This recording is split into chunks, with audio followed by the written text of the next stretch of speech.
بسم اللہ الرحمن الرحیم۔ اسلامک ڈیجیٹل ہب کو دیکھنے اور سننے والے معزز خواتین و حضرات، السلام علیکم۔ معزز خواتین و حضرات، یہ بات تو ہر مسلمان جانتا ہے اور سب کا ماننا بھی یہی ہے کہ سارے جہانوں کا پیدا کرنے والا ایک اللہ ہے اور وہی عبادت کے لائق ہے، اس کے سوا کوئی معبود حقیقی نہیں۔ یہ وہ حقیقت ہے جس کی دعوت نہ صرف رسول اللہ صلی اللہ علیہ وسلم نے ساری امت کو دی، بلکہ پچھلے تمام انبیاء علیہ السلام کی دعوت اور آسمانی شریعتوں کا اصل محور بھی یہی وحدانیت کی تعلیم رہی ہے۔ رسول اللہ صلی اللہ علیہ وسلم کے لائے ہوئے دین اسلام کی اصل اساس بھی یہی وحدانیت ہے، یعنی اللہ کو ایک مانا جائے اور اس کے ساتھ کسی غیر کو شریک نہ کیا جائے۔ اس کائنات میں اللہ تعالیٰ نے توحید پر دلالت کرنے والی بے شمار نشانیاں پھیلا دی ہیں اور پھر ان میں غور و فکر کی دعوت دی ہے۔ اس سلسلے میں ایک جامع ہدایت سورۃ البقرہ آیت نمبر 164 میں ہے، جہاں اللہ تعالیٰ ارشاد فرماتا ہے: بلا شبہ آسمانوں اور زمین کی پیدائش میں، رات و دن کے ہیر پھیر اور پیہم ایک دوسرے کے بعد آنے جانے میں، ان کشتیوں اور جہازوں میں جو انسانوں کے فائدے کی چیزیں لے کر سمندر میں چلتی پھرتی ہیں، بارش کے پانی میں جسے اللہ تعالیٰ آسمان سے برساتا ہے، پھر اس سے مردہ زمین کو زندگی بخشتا ہے اور زمین میں ہر قسم کے جاندار مخلوق کو پھیلاتا ہے، ہواؤں کی گردش میں اور ان بادلوں میں جو آسمان و زمین کے درمیان تابع فرمان بنا کر رکھے گئے ہیں۔ بے شمار نشانیاں ہیں ان لوگوں کے لیے جو عقل سے کام لیتے ہیں اور غور و فکر کرتے ہیں۔ اس آیت میں اللہ تعالیٰ نے اپنی جن نشانیوں میں عقل مندوں کو غور و فکر کی دعوت دی ہے، ان میں سب سے پہلے زمین و آسمان کی پیدائش کا ذکر ہے۔ کائنات میں غور و فکر کا دائرہ بہت وسیع ہے، اس میں جتنا تدبر کیا جائے گا اتنے ہی اس کے اسرار و رموز منکشف ہوں گے اور خالق کائنات کی عظیم قدرت پر ایمان و یقین میں اضافہ ہوگا۔ آسمان و زمین کی پیدائش کا ذکر اور ان میں غور و فکر کی دعوت قرآن پاک کی اور بھی آیت میں ہے، چند آیت کا ترجمہ ہم یہاں پیش کرتے ہیں۔ ارشاد ربانی ہے: نمبر 1، اللہ وہ ہے جس نے آسمان کو بغیر ستونوں کے بلند کر نمبر 2،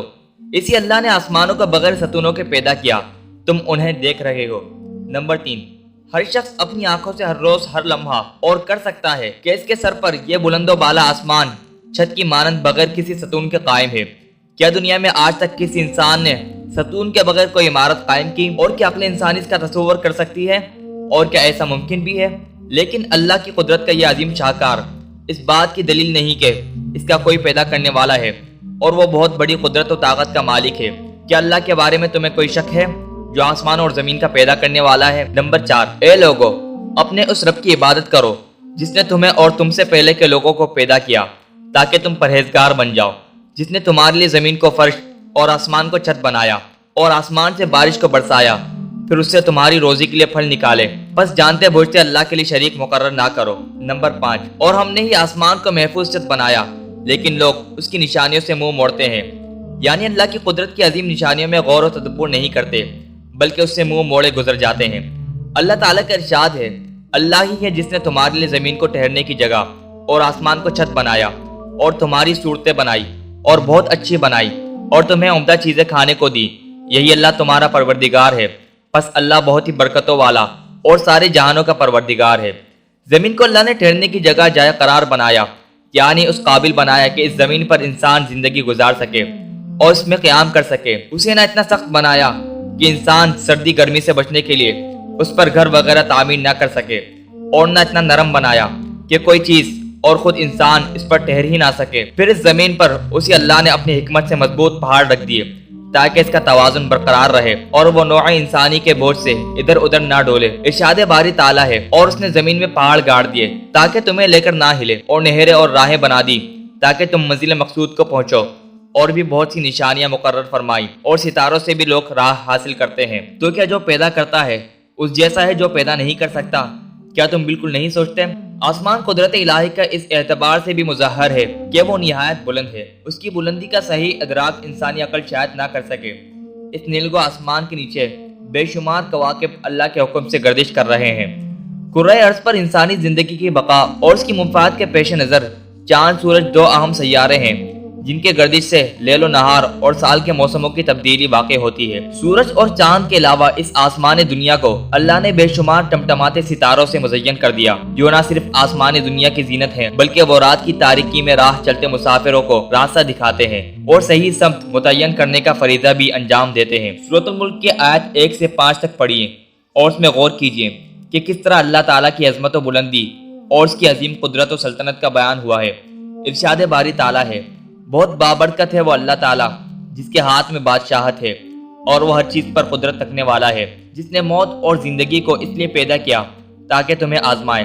کہ تم میں سے کون اچھے کام کرتا ہے، اور وہ غالب اور بہت زیادہ بخشنے والا ہے۔ اسی نے اوپر تلے ذات آسمان بنائے ہیں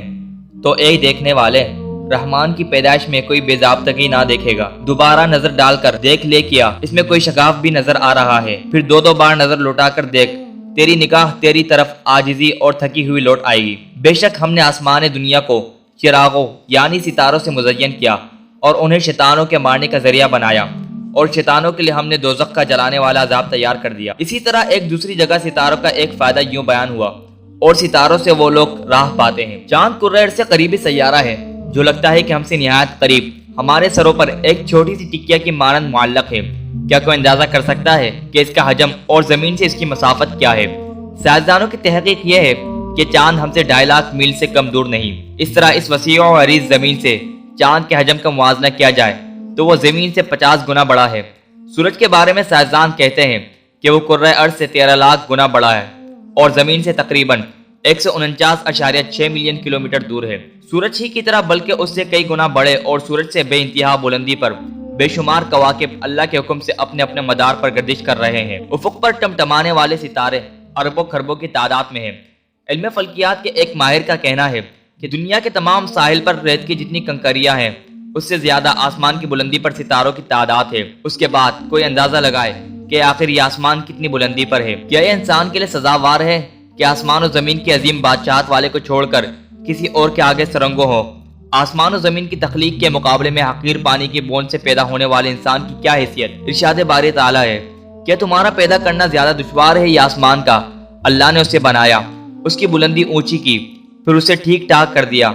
اس کی رات کو تاریک بنایا اور اس کے دن کو نکالا، اور اس کے بعد زمین کو ہموار بچھا دیا، اس میں سے پانی اور چارہ نکالا اور پہاڑوں کو مضبوط گاڑ دیا۔ یہ سب تمہارے اور تمہارے جانوروں کے فائدے کے لیے ہے۔ دلائل توحید کے زمن میں زمین و آسمان کی پیدائش میں غور و فکر کی دعوت جگہ جگہ قرآن پاک میں دی گئی اور اسے قدرت کی عظیم نشانیوں میں شمار کیا گیا۔ کہیں اس کی بلندی اور وسعت و پھیلاؤ کو بیان کیا گیا تو کہیں زمین و آسمان کے درمیان فضائے بسیط میں موجود چاند، سورج اور اس کے گردش سے رات اور دن کی تبدیلی، نیز رات کی تاریکی اور دن کی روشنی اور اس کی حکمتوں کی طرف اشارہ کر کے خالق کائنات کی عظمت پر یقین اور اس کی وحدانیت پر ایمان لانے کا راہ ہموار کی گئی۔ آفاق میں پھیلی ہوئی نشانیوں میں غور و فکر کی دعوت دیتے ہوئے بعض ایسے حقائق بھی قرآن نے بیان کیے کہ آج صدیاں گزرنے کے بعد سائنسی علوم کی ترقی کے دور میں نئی تحقیقات اور انکشافات کے نتیجے میں ماہرین قرآن کے بیان کردہ حقائق تسلیم کرنے اور ان کی صداقت ماننے پر مجبور ہوئے۔ علم و سائنس کی ترقی اور تحقیقات کا دائرہ وسیع ہو کر قدرت کی نشانیوں تک پہنچا، جس کی طرف اشارہ قرآن پاک میں ایک جگہ اس طرح کیا گیا، عنقریب ہم انہیں اپنی نشانیاں آفاق عالم بھی دکھائیں گے اور خود ان کی اپنی ذات میں بھی، یہاں تک ان پر کھل جائے گا کہ حق یہی ہے، کیا تمہارا رب ہر چیز سے واقف اور آگاہ ہونا کافی نہیں۔ آفاق انفس یعنی عالم آفاق اور خود انسان کی اپنی ذات میں قدرت کی نشانیاں کوئی دیکھنا چاہے تو وہ طب اور سائنس کی ترقی اور اس میدان میں ہونے والے تحقیقات اور نئے انکشافات کا مطالعہ کرے اور پھر قرآن اگر تعصب اور ہٹ درمی حائل نہ ہو تو ناممکن ہے کہ ان نشانیوں میں غور و فکر کرنے والا خالق کائنات کی عظمت و بڑائی کے اقرار کر کے اس پر ایمان نہ لائے۔ زمین و آسمان کی پیدائش کے سلسلے میں اللہ تعالیٰ کافروں سے خطاب فرماتے ہیں، کیا کافر لوگوں نے یہ نہیں دیکھا کہ آسمان و زمین باہم ملے جلے ہیں، پھر ہم نے انہیں جدا کیا اور ہر زندہ چیز کو ہم نے پانی سے بنایا، کیا یہ لوگ پھر بھی ایمان نہیں لاتے؟ اس آیت مبارکہ میں رتق اور فتق دو لفظ ہیں، پہلے کے معنی منہ بند ہونا اور ملا ہوا ہونا اور دوسرے کے معنی پھاڑنا کے آتے ہیں۔ آسمان و زمین کے باہم ملے جلے ہونے اور پھر انہیں الگ کیے جانے کی تشریح بعض مفسرین یوں کرتے ہیں کہ وہ دونوں ظلمت عدم میں گویا ایک دوسرے سے غیر متمیز تھے، قدرت نے انہیں جدا جدا پیدا کیا، پھر ابتدائے خلق میں بھی وہ منہ بند تھے۔ خالق کائنات نے بنی نوع انسان کے فائدے کے لیے زمین و آسمان کے دہانے کھول دیے، اوپر سے بارش برسائی اور زمین سے غلہ اگایا۔ اگر یہ منہ بند ہی رہی تو کرۂ ارض پر انسانوں کی زندگی اور بقا ناممکن ہو جائے۔ یہ حقیقت اپنی جگہ مسلم ہے، لیکن دوسری طرف سائنسی تحقیقات نے یہ بات بھی ثابت کی ہے اور ماہرین فلکیات یہ اعتراف کرتے ہیں کہ ابتداء میں زمین آسمان میں موجود سیاروں میں سے کسی سیارے کا ہی جز تھی جو بعد میں اس سے جدا ہوئی۔ عام انسانی عقل شاید اس کا تصور نہ کر سکے کہ زمین آسمان کا جز یا آسمان کے نیچے فضا میں موجود سیارے باہم ملے جلے تھے، لیکن علم و تحقیقات کی روشنی میں فلکیات کے ماہرین سب اس پر متفق اور قرآن پاک کی بیان کردہ حقیقت کا اعتراف کرنے پر مجبور نظر آتے ہیں۔ یہ بات بھی عجیب ہے کہ اس آیت میں خطاب اہل کفر سے ہے اور ان حقائق کا انکشاف بھی اکثر انہی کی جانب سے ہوتا ہے۔ اور اوپر ذکر کردہ حامیم سجدہ کی آیت 53 میں بھی اللہ تعالیٰ نے انہی کے بارے میں کہا کہ ہم انہیں اپنی نشانیاں آفاق و انفس میں دکھائیں گے، لیکن جسے ہدایت کی طلب نہ ہو وہ واضح نشانے دیکھ کر بھی ایمان کی دولت سے محروم ہی رہ جاتا ہے۔ زمین کی وسعت اور پھیلاؤ، اسی طرح آسمان کی رفعت و بلندی قدرت کا کرشمہ ہے۔ اللہ تعالیٰ نے خصوصیت کے ساتھ آسمان کی بے انتہا بلندی کا ذکر کر کے اس میں غور و فکر کی دعوت دی۔ ارشاد باری تعالیٰ ہے، بس کیا یہ اونٹوں کو نہیں دیکھتے کہ وہ کس طرح پیدا کیے گئے ہیں، اور آسمانوں کو کہ کس طرح اونچا کیا گیا ہے، اور پہاڑوں کو کہ کس طرح گاڑ دیے گئے ہیں، اور زمین کی طرف کہ کس طرح بچھا دی گئی ہیں۔ سورۃ الرحمن میں اللہ تعالیٰ نے بنی نوع انسان کو عطا کی گئی اپنی نعمتوں کا شمار کرتے ہوئے زمین و آسمان کی تخلیق کا ذکر یوں فرمایا، اور اسی نے آسمان کو بلند کیا اور اسی نے ترازو رکھی کہ تم ترازو تولنے میں تجاوز نہ کرو، انصاف کے ساتھ ترازو ٹھیک رکھو اور تولنے میں کمی نہ کرو۔ اور اسی نے مخلوق کے لیے زمین بچھا دی جس میں میوے ہیں اور بس والا اناج ہے اور خوشبودار پھول ہیں۔ بس اے انسانوں اور جنوں، تم اپنے پروردگار کی کون کون سی نعمتوں کو جھٹلاؤ گے؟ آسمان کی بلندی اور زمین کی وسعت و پھیلاؤ کے درمیان میزان یعنی ترازو کا ذکر آخر کس مقصد سے ہے؟ لوگوں کو آپس میں عدل و انصاف قائم رکھنے اور ناانصافی یا ناپ تول میں کمی بیشی نہ کرنے کی ترغیب کے ساتھ اس میزان کی ایک لطیف تشریح مفسرین نے یہ بھی کی ہے کہ اللہ تعالیٰ نے نہ صرف زمین و آسمان بلکہ ان کے درمیان کی تمام مخلوقات اور فضائے بسیط میں گردش کرنے والے بے شمار سیاروں کے درمیان اپنے علم و حکمت سے ایسا زبردست توازن قائم کر دیا ہے، اسی توازن سے ہر چیز اپنی جگہ قائم اور اپنے فرض منصبی کی ادائیگی میں مشغول ہے۔ اگر اس توازن میں ذرا بھی فرق آ جائے تو اس ساری کائنات کا نظام درہم برہم ہو کر رہ جائے۔ اللہ تعالیٰ کے اس فرمان پر غور کیجئے، ارشاد ہے، اور ان کے لیے ایک نشانی رات ہے جسے ہم دن کو کھینچ دیتے ہیں تو وہ یکایک اندھیرے میں رہ جاتے ہیں، اور سورج کے لیے جو مقررہ راہ ہے وہ اسی پر چلتا ہے۔ یہ غالب اور علم والے کا اندازہ مقرر کردہ ہے،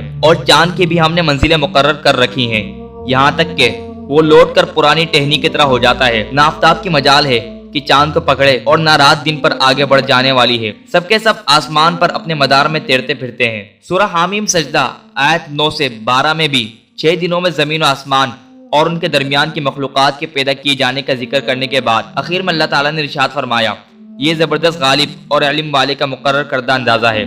آج علم فلکیات کے ماہرین بھی اپنی تحقیقات کی روشنی میں اس حقیقت کا اعتراف کرنے پر مجبور ہوئے کہ عالم فلکات جس حکیمانہ و مدبرانہ توازن سے مربوط ہے، اگر اس میں تھوڑی بھی اونچ نیچ ہو جائے تو اس کرۂ ارض پر انسان بلکہ کسی بھی جاندار کی بقا ناممکن ہو جائے۔ ایک حدیث میں زمین و آسمان کے درمیان کی مسافت بلکہ ہر آسمان سے دوسرے آسمان کے درمیان کی مسافت، اسی طرح ہر آسمان اور زمین کی موٹائی 500 سال کی مسافت کے برابر قرار دی گئی ہے، یعنی 500 سال میں جو مسافت طے کی جا سکتی ہے اتنا فاصلہ زمین و آسمان کے درمیان ہے۔ منزل مقصود تک پہنچنے کا وقت رفتار کی کمی بیشی کے سبب مختلف ہوتا ہے، اللہ ہی بہتر جانتا ہے کہ یہ کس رفتار سے 500 سال کی مسافت مراد ہے، اور سال بھی کون سے سال مراد ہے، دنیا کے سال یا آخرت کی تقویم کے سال، جہاں کا ایک دن دنیا کے 1000 اور 500,000 سال کے برابر ہے۔ اس حیرت انگیز کائنات کے خالق کو چھوڑ کر کسی اور کے آگے جبین نیاز خم کرنا کتنی بڑی جہالت اور گمراہی ہے۔ معزز ناظرین، آج کے لیے اتنا ہی۔ اگر آپ کو یہ ویڈیو اچھی لگی تو اس ویڈیو کو لائک اور شیئر کریں، اور اگر آپ مستقبل میں بھی ایسی معلوماتی ویڈیوز سے باخبر رہنا چاہتے ہیں تو ہمارے چینل اسلامک ڈیجیٹل ہب کو بھی سبسکرائب کر دیجیے، ساتھ میں لگے بیل آئیکن کو ضرور پریس کر دیں تاکہ آپ تک مستقبل میں بھی اسلامی، تاریخی اور دنیا بھر کی تمام معلوماتی ویڈیوز کے نوٹیفیکیشن بر وقت پہنچ سکے۔ اجازت دیجیے، ہمیں ملتے ہیں ایک اور نئی ویڈیو کے ساتھ۔ اپنا خیال رکھیں، اللہ تعالی ہم سب کا حامی و ناصر ہو۔